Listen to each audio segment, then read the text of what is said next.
কথায় কথায় উত্তর দেয়, প্রতি উত্তর করে, ঝগড়া লেগে যায়। হ্যাঁ, কেন সম্পর্ক খারাপ হয়ে যাচ্ছে প্রত্যেকটি ক্ষেত্রে? কারণ প্রত্যেকটি মুসিবত, এগুলো কোনো নিয়ামত নয়। অপ্রীতিকর যা কিছু আপনি পছন্দ করেন না যে এরকমটা হোক, সেটি মুসিবত। মুসিবত মানে শারীরিক মুসিবত শুধু নয়, শারীরিক হতে পারে, মানসিক হতে পারে, পারিবারিক হতে পারে, যে কোনো ক্ষেত্রে হতে পারে। রাস্তাঘাটে চলতে গিয়ে কেউ একটা খারাপ কথা বলে দিল, কেউ একটা গাল দিয়ে দিল, কেউ আপনার মানহানি করলো, হ্যাঁ, ব্যঙ্গ করলো, ইত্যাদি ইত্যাদি। এমনকি সোশ্যাল মিডিয়াতে ব্যঙ্গ করছে। যদি গোনা খায়, গোনা মাফ হবে।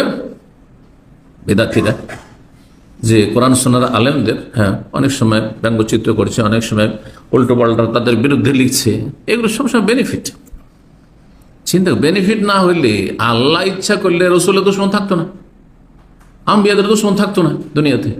আল্লাহ ইচ্ছা করলে সাহাবা একরামদের শত্রু থাকতো না। কেন সাহাবা একরামদের শত্রু পয়দা করেছেন? লক্ষ লক্ষ সাহাবা একরাম শত্রু। সাহাবা একরামদেরকে গাল দিচ্ছে।